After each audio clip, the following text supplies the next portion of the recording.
Hello everyone.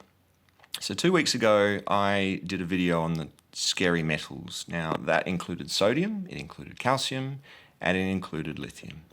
And as you can see, they're all sort of bunched up here on the left hand side of the periodic table. And calcium is sort of over to the right a little bit, so it wasn't quite as scary as the other two, but still, you saw the devil's milkshake video I did yesterday as well. So that's calcium, it's quite reactive anyway. And as it turns out, if you start at the top and you go, how reactive is it? Well, it's pretty reactive, it gets exposed to water and oxygen. It can set on fire and do some horrible things to your car if you've got an EV. Sodium, what happens? Well, also if you throw a little chunk of it into some water, depending on how it goes with the flame and the temperature, if it gets sort of on fire, you can have it explode. Potassium's a lot more explodey than the sodium, so this guy here, it looks very much the same as sodium. It's quite soft. When you chop it up and put it into water, it'll blow up as well. But then this is when things get a little gnarly. The further down you go, the crazier they are. And so rubidium is a particularly scary metal. So if you expose it to the air, the oxygen in there plus water vapor will react with it immediately. You'll get some tarnishing. It'll be pretty gross. But cesium is something completely different. So that guy's yellow. And I tell you what, today it's all about those two metals. So let's get out the rubidium. There we are. So that's 1 gram of absolutely pristine rubidium metal. Doesn't weigh very much. It's let's see if we can zoom in on it a bit. Yeah.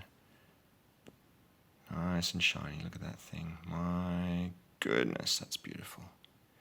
It's quite expensive as well. I'm not going to tell you how much, but yeah, it's more expensive on a dollars per gram than the cesium.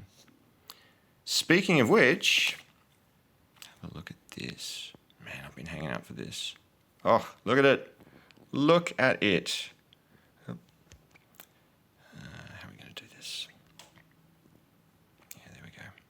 Now, nice thing about cesium is that one of the very many things that are nice about cesium, yeah, you can see it happening already. The melting point is pretty close to atmospheric, to standard, 25 degrees. I think it's 28 or 29 degrees it'll start melting. And when it does melt, normally you'd expect a molten metal to have a really viscous flow, like it could be quite thick, or have a big fat meniscus, a big thing on the top of a glass, so you can have this bulge. But this stuff here, look at it going. This is just from the warmth of my hand.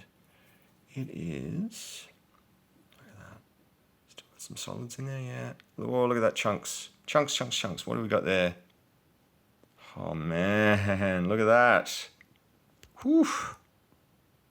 Crystals of cesium. Now this stuff's pretty scary, hey?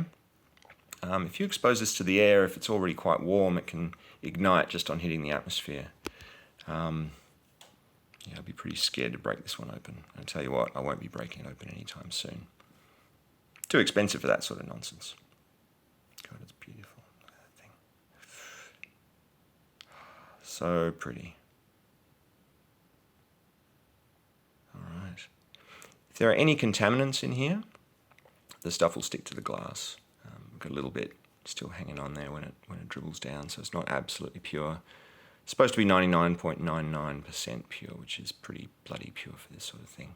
Also, when you're putting the stuff into the glass, you've got to be absolutely sure that there's no speck of oil or anything contaminating the surface of the glass. You really do want to give it a nice clean, something like piranha solution, sulfuric acid and sodium hydrogen peroxide. Yeah, I'm just going to melt it and freeze it and melt it and freeze it. Keep watching it all night, I think.